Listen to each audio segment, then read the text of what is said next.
ripped it harder, I'm the best ever. I'm the most brutal and vicious and most ruthless champion there's ever been. There's no one can stop me, I'm the best ever.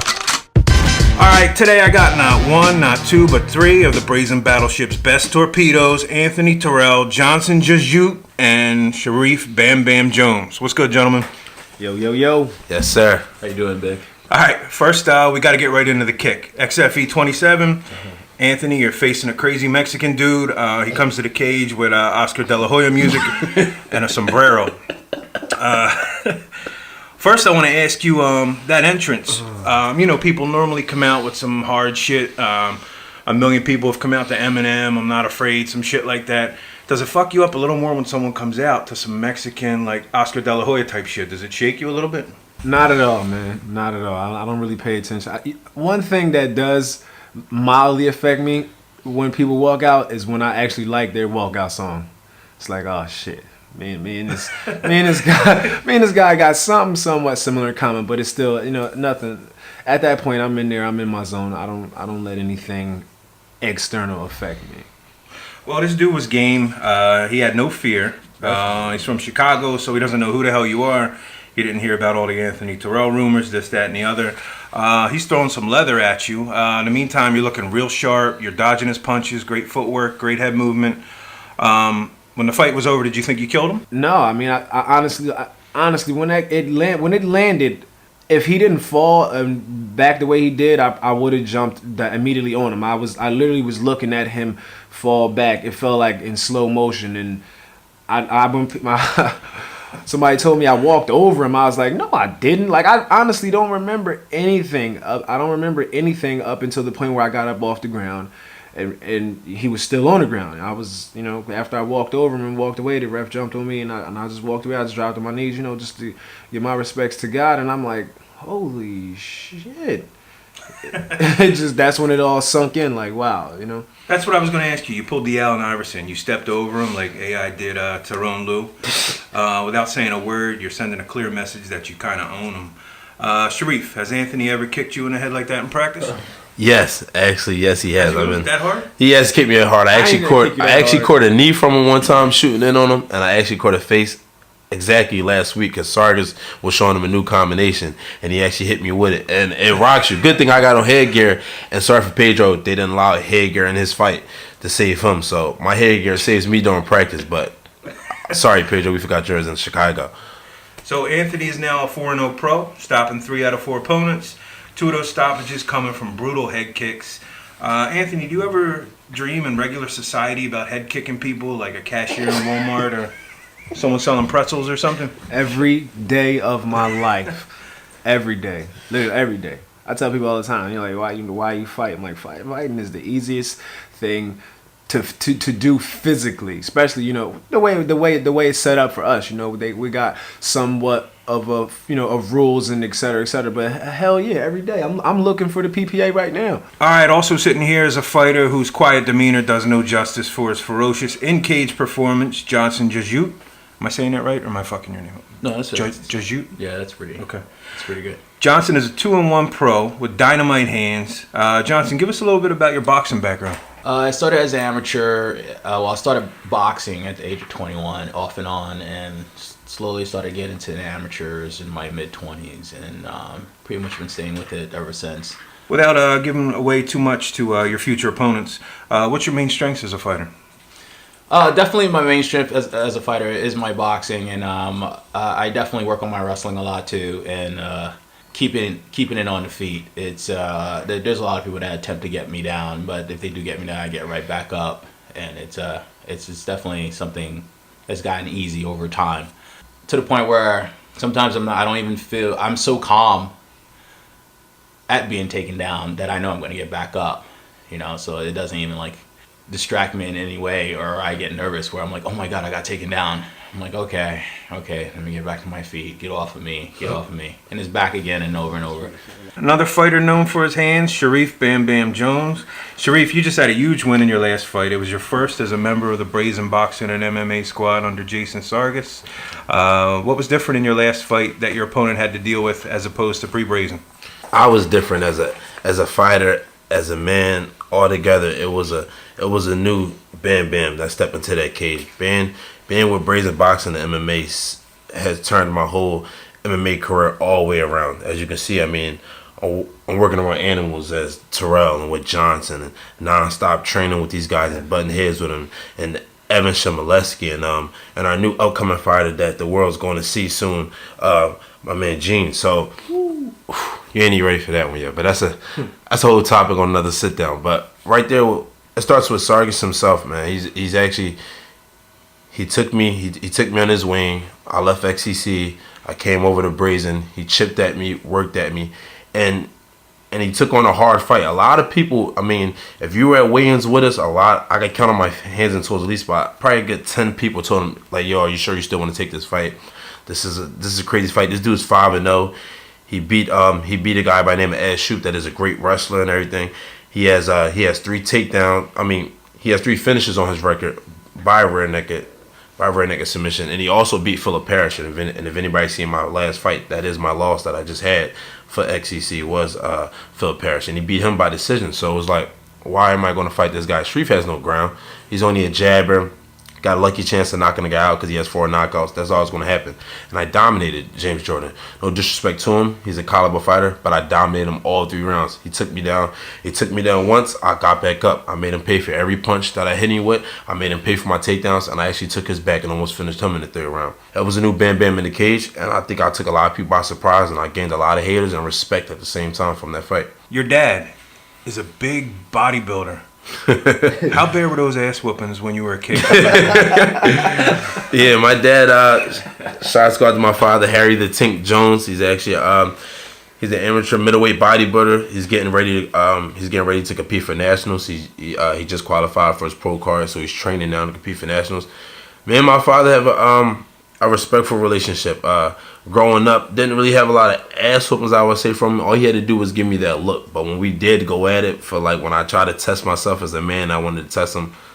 It hurt it. I mean, a punch to the chest knocked my one out, and I actually thought about what I need to do again. But my pop, I actually trained with him for my Philip Parrish fight. He actually started getting my mind together how important dieting really is, because bodybuilders diet harder than any athlete there is. I mean, they have to walk around with a muscle mass and cut down fat more than anybody have to do. So he actually started getting me on a regimen of starting to watch my weight and eating the right things and stuff. So major props to my father. What were you like as a kid before you got into MMA? Were you a good kid, bad kid? A rebel, man, a rebel. As most people would say in society, a juvenile delinquent, as they would say. I mean, I did my share of crimes and everything. I did my share of time in the CFFC prison. Only did a week and everything, but it's just, I was at a crossroad trying to, as growing up, me and my father had the best relationship, so I really had to find myself as a man through trial and error, and I found that way in the streets. I mean, the way I had to find out the stove was hot is by touching the stove and burning myself. So I took that type of mentality on the streets, and I found out by trial and error, and really doing MMA is what saved me, because if not, I mean, there's only 2 ways that was going to lead to me in the ways that I was going. I was a destructive guy. I didn't want to listen to nobody. I was hard-headed, and I had the fuck you world mentality where I was just going to take it all on at once. And I found out you can't. You need help in this world. You need people behind you. You need strong people behind you to help you out. Martial arts have been described as a confidence booster and a great way to avoid fights. Johnson, do you buy into that shit? This is what I'm saying, Johnson. Let's be honest. You can beat up, the 3 guys right here in front of me can beat up 90% of the nation to death. When someone on the street gets in your face, how hard is it not to fight, knowing that you'll not only hurt them, but you can probably do something that won't work on another MMA fighter? Like, Anthony may have trouble using a spinning capoeira kick in an MMA fight. But a fat truck driver who cuts him off at a red light, he's going to decapitate.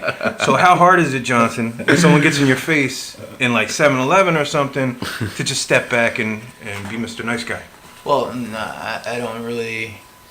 In those aspects, in a lot of aspects like that, I don't really see good or evil on the side. I'm more indifferent. So if I step back, it's not because I'm a good guy. It's because, okay, is it worth my time? 1. Will I be able to get away with it? 2, and of course, in the end, the laws of the land, like wherever you at, what are the rules? You know what trouble you'll get into, and those are the things that really base me deciding if I'm gonna go off the deep end or not, and things like that. So that's how it is in my head. So if you if I let you live that day, it's because the laws said it would be bad on my point. Right. So it's not because I'm good-hearted. So Let's get into our boy Jason Sargas. Johnson, tell me what makes Jason so damn successful. very repetitive, very focused, very driven. Love you, coach. Very, I don't give a fuck about anybody. I'm gonna take over everything. More type of mentality, that drive, understanding things that a lot of people seem to ignore, seeing things that people think they can cut corners around, and he takes those things and he implement it into his practice, into us. You know, things that people don't practice. I think you have gyms that are primarily jiu-jitsu and Muay Thai. And if MMA was just primarily jiu-jitsu and Muay Thai, they'd be successful, but obviously it's not. So those people will eventually get exposed by a wrestler or a boxer or something like that, you know, because you can't go to an MMA school where the Muay Thai teacher's teaching you boxing, or the jiu-jitsu guy is trying to teach you kicks, or the Muay Thai guy is trying to teach you judo. You know, like, you have schools there that have instructors based like that, compared to ours, where if we're going to have a boxing program, we're going to have a boxing instructor, they're going to have some type of hard, ingrained amateur like boxing background or a pro boxer background. Same thing with the Muay Thai instructors. Our wrestling instructors are all collegiate wrestlers. They were former collegiate wrestlers. Some of them still do wrestle and things like that. And same thing with our jiu-jitsu program as well, where we implement more of a wrestling aspect to it, where you shouldn't be your first attempt to defend a takedown shouldn't be jumping guard. You know, that's how you get your face pounded in. You know, hint Bigfoot versus Cain Velasquez. Like, yeah, that was a bloody mess. So it's things like that where a lot of other programs seem to ignore, that we focus on, and they continue to ignore, which makes us better because we're paying attention to the most important parts of the game. And Jason Sargas sees that, and he attacks that, and he keeps it our strong points, you know. And unfortunately for some others, that's their weak points, and they get exposed because of it. Our motto is that we're working on our top game. You know, we're not working on our ground game. We're working on our top game, staying on top and pounding your face in. Sharif, what's Jason added to your game so far? Everything, coach. You added everything. Like, I mean, I'm gonna just top one again. Jason has involved me more as a mixed martial arts instead of just a jabber or a knockout artist, as I always looked at myself. I'm gonna just go in there and I'm gonna lay my hands on the guy. The fight starts standing. He's never gonna take me down. And then when I do get taken down, it's like, oh damn, now I gotta get back up to my feet to hit him again. Jason has made me comfortable.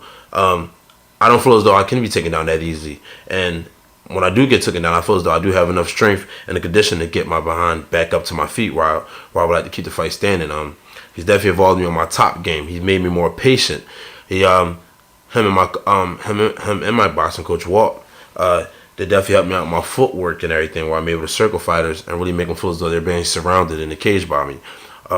He's really involved me all together as a fighter, as a man, as a father. He's doing so much for me, and my whole life in general is making me a better person, making me a better fighter, being more patient, seeing things. I mean, I'm starting to get that vision just a little bit, not all the way there, but I'm starting to get that vision. I'm starting to get that vision like my boy Anthony Terrell, starting to see things before it happened and everything. I'm starting to get my strength up there like Johnson and everything, making myself stronger and tougher. And I'm starting to get the heart and will of Evan Shimoleski, just going out there with no fear and taking it to these guys, because I know for a fact that my camp, I done everything I needed to, that I have no fear that I can actually win and take it to the guy and give him my best. And Sargas is the reason for it. He's the mastermind behind everything. Anthony, you've been with Jason the longest, right? Yes, sir. Explain Brazen and Jason's decision not to have a belt system. We have don't get it wrong. We have a belt system, but it's a little different than what most people think their belt system. We got belts in the gym. There's belts there. Yeah, it's a great belt system in the gym. We have a blue belt. Yeah, we have a yellow belt. We have a purple belt, a white belt. We just use it differently than other gyms as they would use it. Yeah, look, I still got my purple belt hanging, you know. But look, all right. We use it. Listen up. All right. First and foremost, we were all new at what we were doing. We just had the passion to do it and the will to do everything that needed to be done to be successful. We tried to, Jason's not people. He's one of the most misunderstood people out there. That's one of the major things that piss me off about people's perception of him, because I know him so well. But we'll get into that. What we tried to do was bring in, people established in their disciplines, in their arts. Jason's he's not pig-headed enough to say, I'm the head coach. Guess what? I'm gonna teach you how to kick. I'm gonna teach you how to this. He's smarter than that. All right, he's extremely intelligent, and he's man enough to say, I need a jiu-jitsu coach. I need a Muay Thai coach. I'm not physically the wrestler I used to be, so I also need somebody who understands wrestling the way I do, but can actually get in there and perform it on you. You know what I'm saying? So we went to great lengths to try to make that happen, and we didn't always see eye to eye as on the ideologies, on where we were trying to go, in the direction that we were trying to go. So it's not, he has no, everybody, I know it may seem like he has a disdain and disrespect towards traditional jiu-jitsu. It's not that.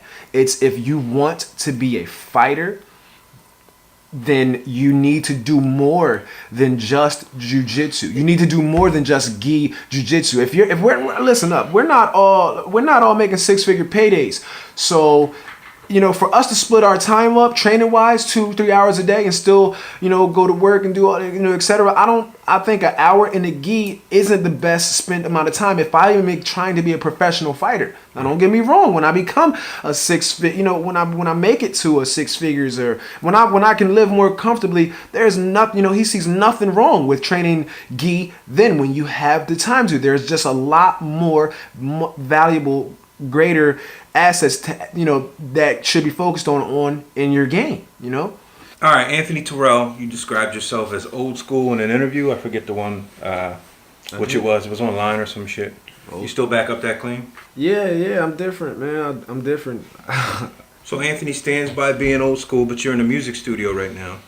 And if I come into your gym and describe myself as a striker, I'm sure all three of you guys are going to want to test that. So Anthony, since you're in a music studio, we want you to man up and test your title as old school. I've selected a few old school jams here. There you go. Test them. I'm going to give you just a few seconds of each. You got to tell me either the name of the song or the artist. I will offer you one lifeline in the form of Anthony or Johnson here.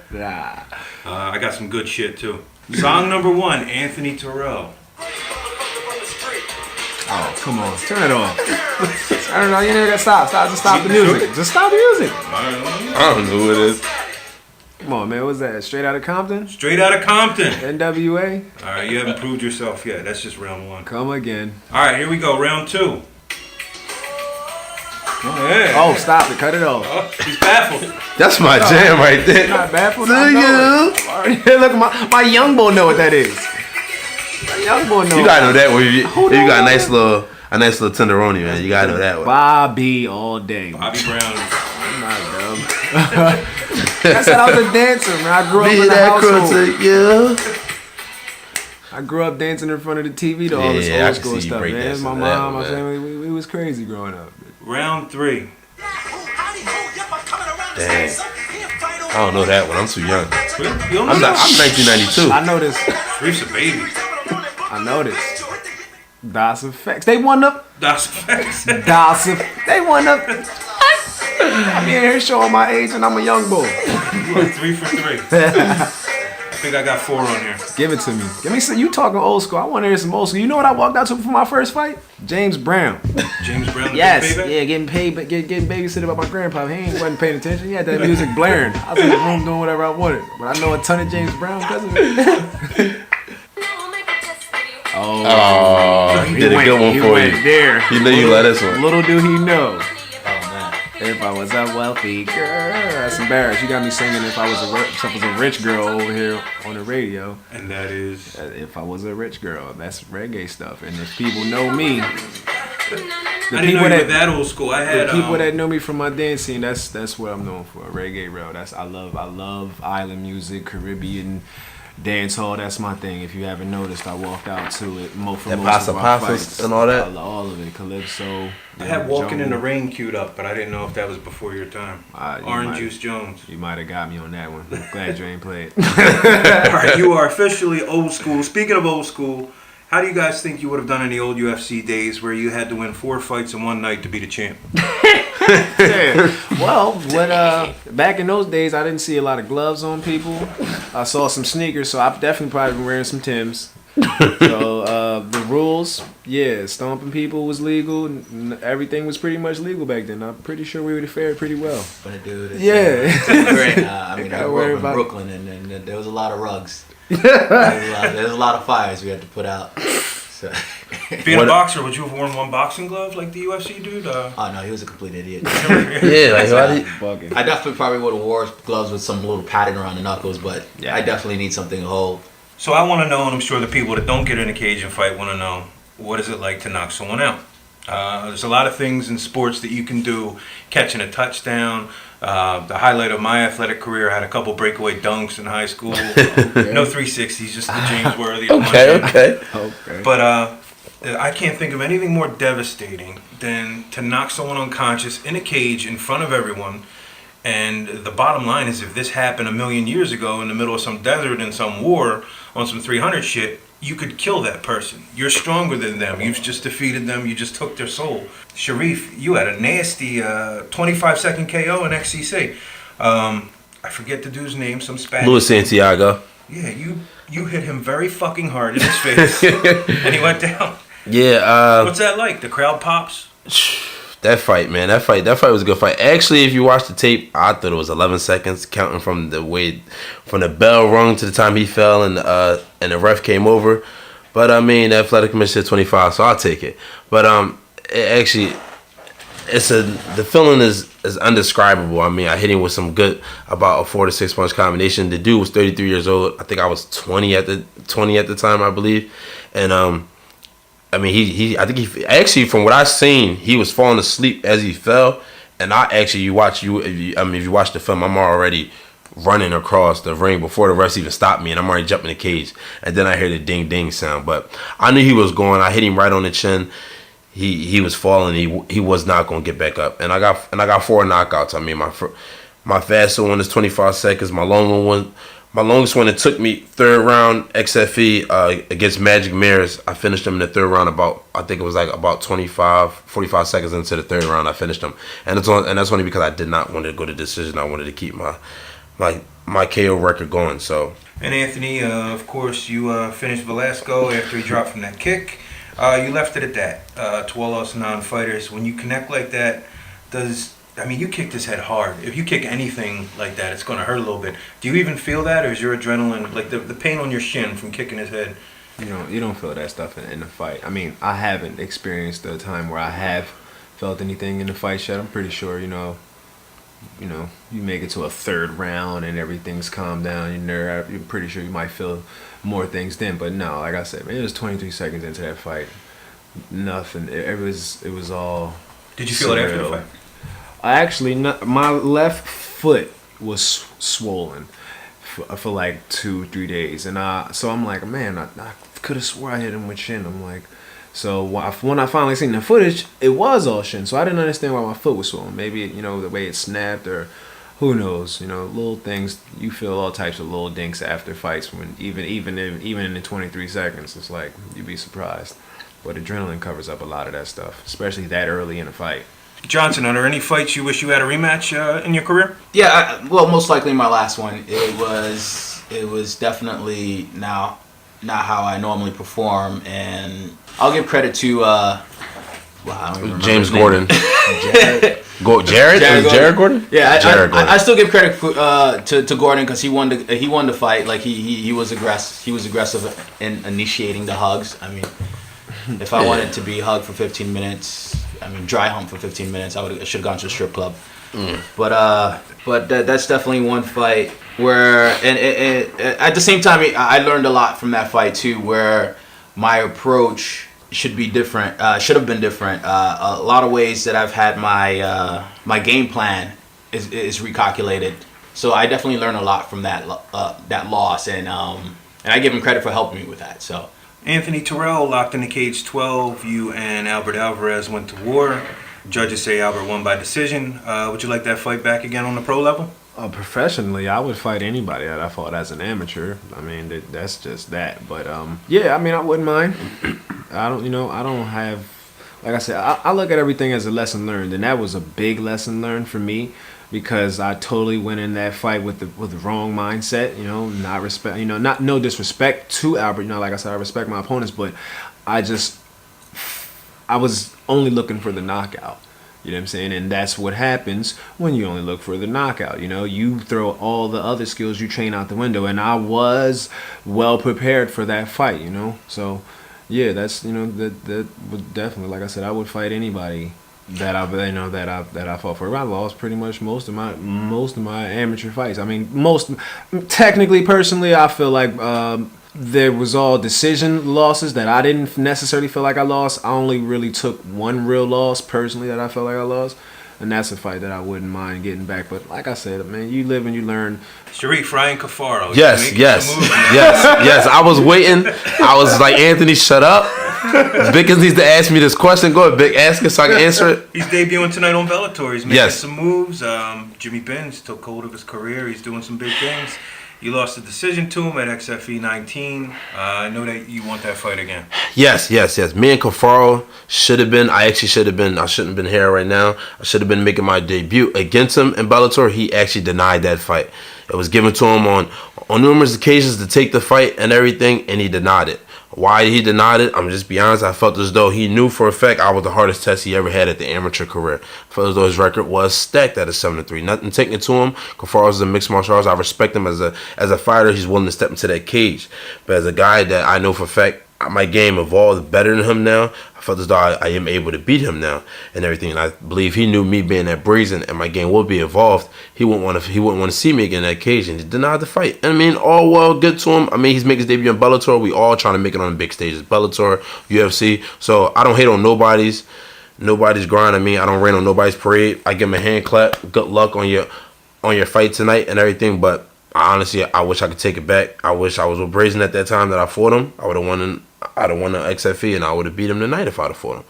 But I mean, I'm not a sore loser. I just grind hard, go back to the gym and everything. But that's a dude I'm never gonna like though. I just don't like him. I'm just be honest. I can't try to play the politics a little bit of it. I just don't like the kid that much. I mean, I don't hate him. I respect him as a fighter. I just don't like him though. I don't like him, and I honestly want to see him again. I really do, and I want to take it to him. I mean, we had an interview at an amateur career. We had a radio interview for one of his interviews stations in his area, and his words to me that I'm never leaving XFE cage. I'm going home on a stretcher. That's what he said to me. Oh. He would never put me on a stretcher, but he chose not to go out there and bang with me like we thought we was going to do a gentleman's agreement and bang with each other to give the fans what they want to see. He took me down, and I mean, and it is what it is. It's part of the game, but I learned that now. I don't know why I thought he would bang with me. He didn't, but if he wants to go to the ground now, we could go to the ground now. And if he wants to stand now, we could stand now. And we will see who was actually go home on a stretcher. But I would love to fight Cafaro again. I've seen the snack machine down Brazen. You put 75 cents in and a coil turns and a fucking carrot falls out. Yeah. Sharif, your diet, is it completely different now that you're at Brazen? Yes. My diet has completely done a 360, man. I was so used to just being, I mean, I did it the easy way. A lot of fighters do it. Eat what I want. Last week, do the dead cutting, the unhealthy stuff, and try to kill myself just to make weight and stuff on that scale. But it's a different type of curriculum at Brazen, I think, because Sargas having his extensive wrestling career and him being a strength and conditioning coach, and he's great at it, at his job and stuff, and him knowing the body in and out and what it needs and what it doesn't. And my teammates, I mean, Johnson and Terrell and all them guys that have been dieting for the longest and everything. It's just putting that stuff in your body is actually better, the good stuff and everything. It makes you a stronger and a faster fighter when it comes to fight time. I didn't have to cut that much weight that I'm used to cutting for a fight. And it made me stronger and faster than Jordan during that fight. I could see he gasped after the first round. I could see he was losing his strength after the first round and everything. Whereas, like, I'm just starting to warm up. I'm just starting to pick it up now because, I mean, it's worth it. I mean, cutting all that fast food out. I mean, I don't eat that anyway, but cutting all the fast food out and stuff and all them really cutting down your portions, watching your protein intake and your carbohydrate intake and everything and stuff, it makes that much of a difference. I mean, everybody would like to eat cheesecake and a cheesesteak every day, but during fight time, I mean, I'm glad I did diet. Sharif, did you learn martial arts in the event you brought home a bad report card? Your dad started throwing boulders at you?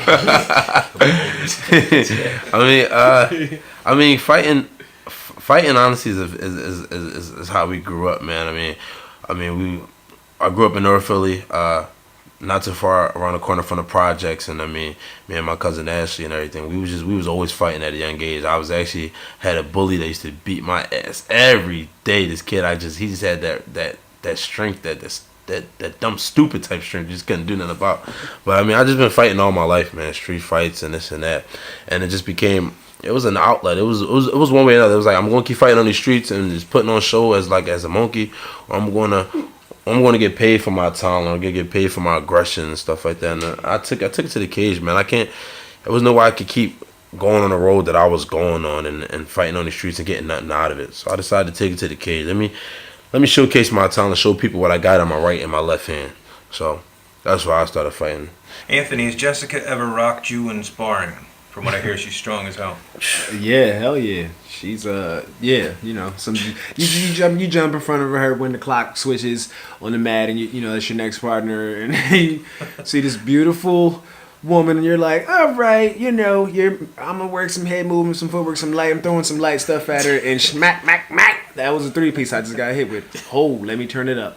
Hell yeah, it happens. And it's crazy because she's gotten so much better to where she's landing all types of things, and you know her strength has always been. That was the first thing that ever really made me pay attention to her, was just how strong she was. That right there is words really can't express. You really grappling with her.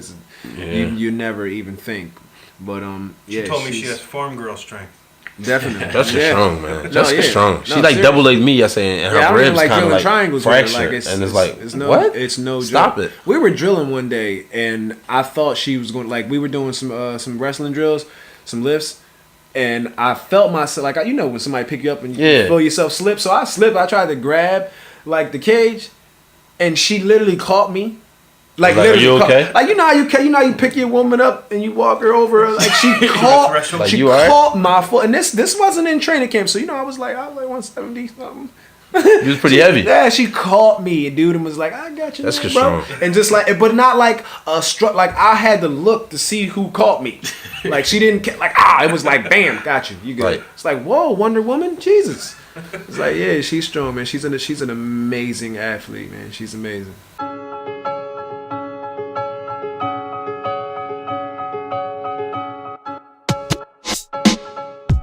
We're going to get down to serious business now on a very special edition of the Call Out Clock. We're going to let these three guys let loose on anyone they want to call out. Anthony, first I got to ask you, Baby Hercules, Jimmy Atkins, one of the most exciting, hard-hitting fighters on the local circuit, has called you out. Is this beef for real? And if so, what's the story behind it? I don't know, man. I don't know. I guess his beef is with my coach, so I don't know why he thinks fighting me is going to ever settle that. He's on his way out. I don't know. Like I said, like I mean, like it just I don't have. It doesn't make sense to me. I mean, he was scheduled to fight one of our guys. You know, how am I a golden goose when Jeff Lentz, a 9-2, extremely high level fighter, how does that supersede me? So, and I mean, it doesn't make sense to me to ever call out somebody as far, not that I'm, I mean, if I'm 4-0, man, I'm just getting into this thing. I could never see myself calling out somebody at that level to be, to have as much experience as I don't really comprehend that, but no, that just doesn't make sense to me. Anyone you do want to call out right now? Me? No, man. I fight whoever, whenever, wherever. It's nothing personal to me. I'm not fighting to, this is not what I got into, fighting for. Life, this thing chose me. I got a lot of anger and rage, and I got a lot of stuff inside, and that's how I keep it. If I keep it in a cage, then it keeps me sane. If I make it personal, and if I make things, all dramatic, the way everybody in this Philadelphia game seems to make it, then I'm not gonna wait for an 8-week camp to fight you. I'll show up. We can do it at your gym. You can come to my gym. I will go to your house. You know what I'm saying? You don't know me. People don't know me. Like, you don't know what drove me into the cage, and that's where I want to keep things. And I try to my best to stay out of all the politics and the nonsense. You know what I'm saying? So my coach does his job, and that's that. He sets up the fights to promote whatever. Whatever's best to move on. Whatever's best career-wise. I'm a grown man. I'm about my business. I'm about my career. All these guys want to make things personal. Well, then let's personally talk about it. If I want to call somebody out, I'm going to pick up the phone and call them out. I'm not going to get on the microphone and put it out there. You know what I'm saying? Right. That's different. That's the type of man I am. Sharif, the floor is yours. Who do you want to call out? Yes, I'm still at the high level, amateur level right now, so me fighting anybody and everybody is a good thing on my behalf, because as though I'm looking to turn pro, so I need to fight the best there is out there. And it came up today on, I don't know if people caught it on Facebook. There was a little situation that happened today that Victor, I believe he's matchmaking and promoting now for CFFC, and he put up who would like to fight February 22nd, Valley Forge Casino Resort. So my coach put up there Jones versus Brady. I know Sean Brady from just seeing him in the gym, heard things about him. I mean, we have a good rapport, I believe, is a respect thing. But these people have to understand. I know a lot of fighters out here. I respect you guys. I might say what's up to you. We could bust up. We could grab something to eat at Miller's or stuff like that. But you gotta understand, none of these guys are my friends. My only friends are people that wear Brazen Nation t-shirts. They're my only friends. They're my only family. So with that being said, I don't like you guys. I respect you guys as fighters. I will talk to you and this and that, but I didn't get into this business to become best friends with nobody. My friends are my teammates. These are my brothers. That's that and that's that. So we can associate with each other and everything, but I didn't get in this business to become nobody's butt buddy or nobody's friend. I would love to fight Sean Brady, and I'm trying to fight him. My coach put it out there, and one of his teammates said, it's not a good matchup. I'm not a top prospect. And we're gonna talk about that. I'm not a top prospect. Okay, let's look at this. I just beat James Jordan, a 5-0 pro, which a lot of people thought would lose. Sargas developed my whole game, which Jordan only took me down once, where I got back to my feet. I dominated him all 3 rounds, and the judges scored it 30-27. You guys don't know what 30-27 means. All 3 judges scored it for me to be the victor. I dominated him all 3 rounds on every aspect, on cage control, stand-up, and ground-wise. James Jordan beat Ed Shoop. Ed Shoop, as everybody knows, is a good prospect. He's a good wrestler. I believe he trains with Brady and them guys. So if you say I'm not a prospect, how can you say I'm not a top prospect when James Jordan is a top prospect? So is Ed Shoop, and Jordan beat Ed Shoop. So if I beat Jordan, what does that say? Okay, then I think I rest my case. So with that being said, I'm willing to come up and wait. I fight at 55. Sean Brady fights at 70. I got trust in my coaches and all my sparring partners, Anthony, Johnson, Evan, Tyler Stevenson, which is a new guy who's about to come out, and Brazen, Gene, and everybody. So I'm willing to go up and wait what I need to do, and I'm willing to fight Sean Brady. He's a 4-0, was he 3-0, 4-0 guy. I'm not going to talk about his record, but I don't believe it's the best. I mean, it is a 4-0 record, but I fought everybody that's good. I fought Desmond Green, who is he's a 9-2 pro right now. I believe he's on Bellator, and I fought him my first amateur fight, and he was 3-0, and I was 0-0 at the time. I got the fight call on a Wednesday, and I fought him on a Saturday. That's the type of guy in my train, and I fight, and I don't care. There's too many prima donnas at this amateur level in Philadelphia. You don't get to pick and choose who you want to fight, who match up for you. You fight, you learn. You got to gain from the sport. So when you do turn pro, I understand, as Anthony said, on the business perspective, it's a difference as a pro level. Everything is business, is more oriented. It's to set you up for future goals and this and that, because you got to take care of family. That's amateur, man. Let's take off our tiaras. Let's drop our skirts, all right? If you're scared, go get a dog and everything. Let's go out here. These people pay $45, $48 for a ticket. Let's strap on these 6-ounce gloves, and let's go and let's go bang. Let's just go bang. We are gladiators. The only thing difference is they put a ref in there to stop somebody from dying nowadays. So we're gladiators. Let's be it. Let's stop trying to be friends. Let's stop trying to pick and choose what's going to benefit us. That's going to stack our records so we can keep getting these spots. Man, come on. We worried about that when we turn pro. We amateurs. Let's go at it. Sean Brady, I want to fight you. You want to fight me? That's understandable. It's a difference if you answer the question and saying you're looking at a different direction to go with your career. That's understandable. But I am a top prospect. I fought 2 Division I wrestlers. I fought 2-3 dudes that have a winning record as a pro right now. I mean, I fought Ryan Kafar, which I don't like him, but at the end of the day, he's on Bellator. So I got 4 knockouts. I just beat a 5-0 guy that beat Jajoute that's in your camp. Let's go. February 22nd, Sean Brady. Let's go. February 22nd, I said, Sean Brady, let's go. We need to make that fight on XFE. XFE, CFFC, Locked in the Cage, Matrix, my house, your house, Brazen house, Mike Bickens' house, because that was like in the hot tub. I'm not, listen, and everybody understand, I'm not being cocky. I'm not trying to be arrogant. I'm not trying to be disrespectful.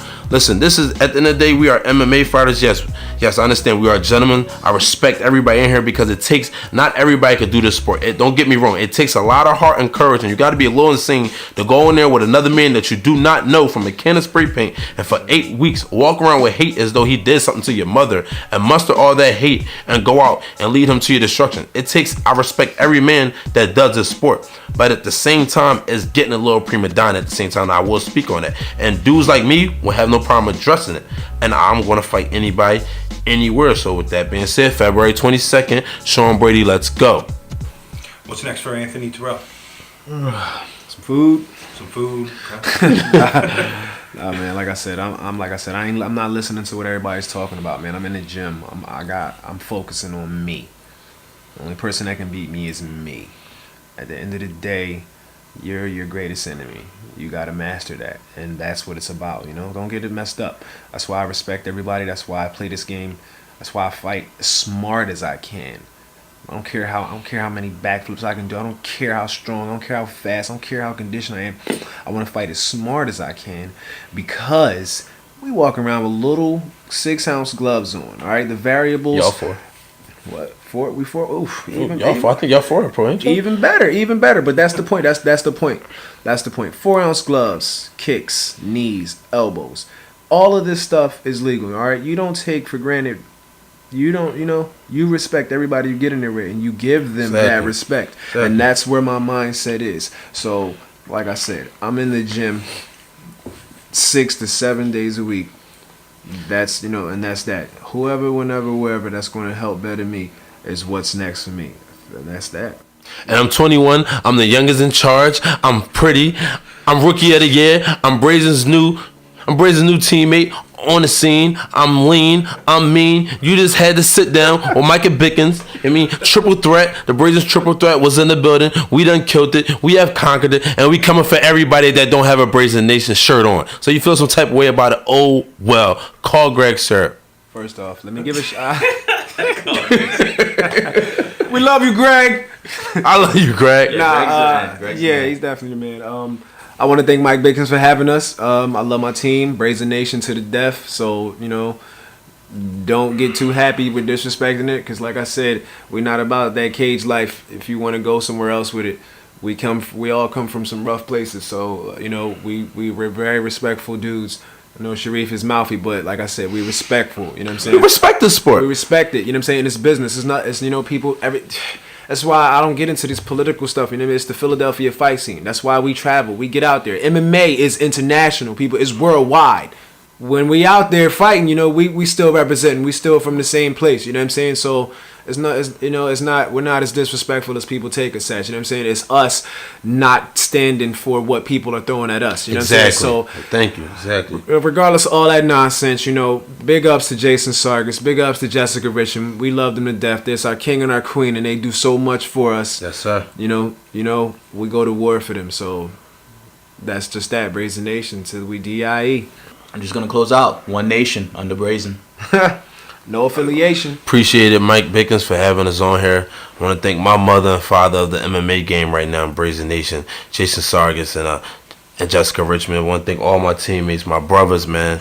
Anthony Terrell, Johnson Jajoute, Evan Shimoleski, Gene. Evan all day. Tyler Stevenson, Mike Kimmer. Everybody out there Yamaguchi, baby. Everybody that helped me got me together. I mean, I love Brazen, man. They helped me out to get my first one under you guys and everything. Did it in a stellar fashion. Let's go back. We about to go back to the gym after this and grind some more Evan Chimbalesky and everything. All day. And everybody in this I'm getting ready for next year. Watch So they ass. Shane Rachel, let's work. That's so shout out right there, man. No idea.